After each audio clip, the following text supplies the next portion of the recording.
Nantes, c'est aussi la patrie du cirque urbain Royal Deluxe, une aventure qui a marqué la ville et que poursuit aujourd'hui François Delarosière, le créateur de ces machines extraordinaires de l'île aux machines. Après l'éléphant monumental, c'est une immense raie manta et puis un serpent des mers et puis d'autres créatures fabuleuses qui se sont installées sur les bords de Loire. L'île aux machines ou les possibilités d'une île. Stéphanie Cabre, Claire Duguay.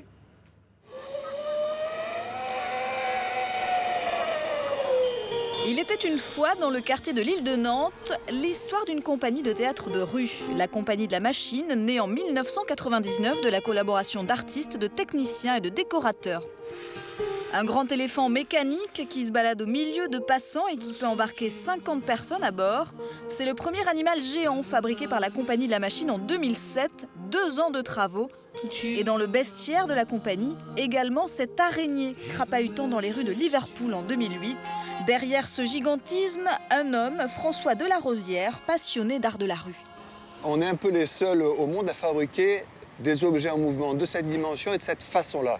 Les matières ne trichent pas, elles ne sont pas recouvertes, le bois est le bois, l'acier est l'acier. Et l'architecture de l'objet, son squelette, fait partie intégrante de l'esthétique. Tout ça crée pour le constructeur une nouvelle façon de construire, sensible, une manière de sculpter l'objet, mais à 50 ou 100 personnes. Et ça donne beaucoup de force. Moi, j'appelle ça de la vibration. Ça fait vibrer la machine, en fait. Quand on la voit, elle vibre de tous ces gestes de constructeur, cette masse de sensibilité qui la nourrit de l'intérieur. D'abord technicien agricole, il fait les beaux-arts à Marseille, puis collabore 10 ans avec la compagnie nantaise de théâtre de rue Royal Deluxe, célèbre pour ses marionnettes gigantesques. Travailler avec la compagnie Royal Deluxe, ça m'a apporté énormément sur ma façon de regarder la ville, en fait.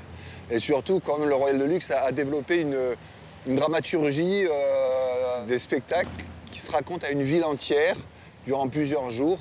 Et c'est vrai que dès le jour où j'ai plongé dans cette aventure dramatique et théâtrale, je ne peux pas faire autre chose aujourd'hui. La machine raconte une histoire émotionnelle, une façon de fabriquer de la vie dans la rue. C'est le père menuisier ébéniste de François Delarosière qui lui a donné le goût des matériaux. D'ailleurs, pour lui, la Compagnie de la Machine a opté pour une autre méthode de travail. Un vrai moment de la vie, pas quelque chose qu'on fait pour gagner de l'argent, pour partir en vacances. Quelque chose qui fait partie de la vie. 2 300 000 visiteurs depuis l'ouverture. Le grand éléphant est à Nantes, ce qu'est la Tour Eiffel à Paris. Même les villes étrangères sont intéressées par le projet qui est tout sauf un parc d'attractions. Les clés de cette aventure sont là. Ce qui fait la force de cette aventure, c'est qu'on est en plein cœur de la ville et que l'éléphant se promène vraiment au milieu des gens dans la ville. Conclusion alors, François Delarosière, votre travail c'est quoi ? Mon travail, c'est d'essayer d'imaginer, de rêver les villes de demain.